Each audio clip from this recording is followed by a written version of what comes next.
దేవుని వాక్యంలో నుంచి మార్కు సువార్త 9వ అధ్యాయం 29వ వచనాన్ని మనం చదువుకుందాం. అందుకాయన ప్రార్థన వలననే గాని మరి దేని వలననైనను ఈ విధమైనది వదిలిపోవుట అసాధ్యమని వారితో చెప్పాను. ప్రార్థన వలననే అన్న దగ్గర ఫుట్ నోట్లో కింద ఏం రాస్తుంది? అది ఉపవాసము వలననే, లేకపోతే ఉపవాస ప్రార్థన వలననే. ఉత్తిని ఉపవాసం ఉండి కూర్చుని కడుపు మార్చుకుంటే ప్రయోజనం ఉండదు. ఉపవాసం ఉండి ఏం చేయాలి? ప్రార్థన చేయాలి. ఉపవాసం ఉండి దేవుని సన్నిధిలో ఎక్కువగా గడపాలి. ఇది ఉపవాస ప్రార్థన వలన తప్ప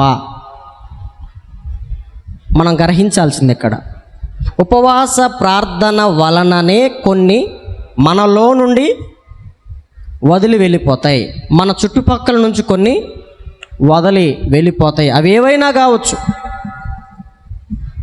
నీ ఆత్మీయ జీవితానికి ఆటంకం కలుగు చేసేవి ఏవైనా కావచ్చు. గత వారంలో మనం విన్నాం, నీ దేహాన్ని చెరిపేది ఏదైనా కావచ్చు,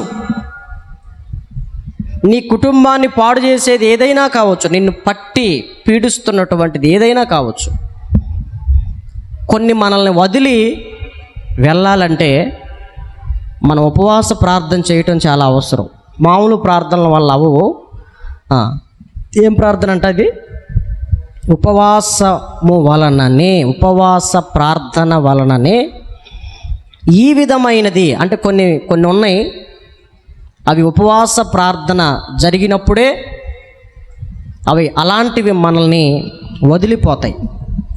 కాబట్టి ప్రతి క్రైస్తవుడి జీవితంలో ఉపవాసం ఉండి ప్రార్థన చేసుకోవటం అలవాటు చేసుకోవాలి. ఇది ఒక మంచి అలవాటు.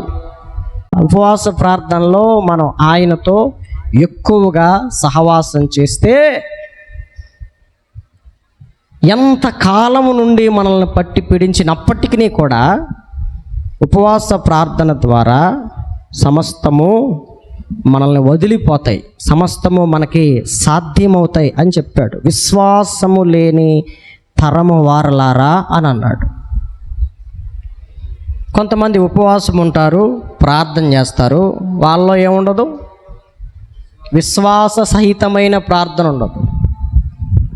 అంటే ఒక రకంగా చెప్పాలంటే విశ్వాస సహితమైన ఉపవాస ప్రార్థన అనాలి. దీన్ని ఏమనాలి? విశ్వాస సహితమైన ఉపవాస ప్రార్థన. ఉపవాసము ఉండాలి, విశ్వాస సహితమైన ప్రార్థన చేయాలి, ప్రభువుతో సహవాసము చేస్తే చాలా కాలం నుండి మనల్ని ఏదైతే పట్టి పీడిస్తున్నాయో అవి ఇలాంటి ప్రత్యేకమైన ప్రార్థనల ద్వారా దేవుడు విడిపించటానికి ఇది ఒక అవకాశం అని దేవుడు గుర్తు చేస్తున్నాడు. అందుకనే చాలామంది భక్తుల జీవితాల్లో మనం చూస్తే పౌలు అంటాడు, తరచుగా ఉపవాసములతోనూ జాగారములతోనూ అని అంటాడు. ఉపవాస ప్రార్థన రహస్యం మనకి ఎప్పుడైతే తెలుస్తుందో అసలు నువ్వు రోజు ఉపవాసం ఉంటావు, రోజు ఉపవాసం ఉంటావు.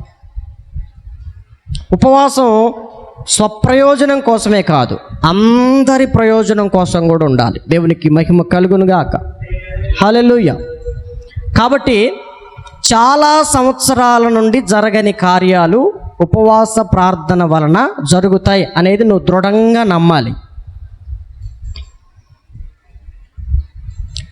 ఆ తండ్రి చెప్తున్నాడు, యేసుప్రభువు అడిగాడు, ఎప్పటి నుంచి? బాల్యకాలం నుంచి. అయ్యా ఎట్లా పడుతున్నావు అయ్యా? ఎలా పడుతున్నావు?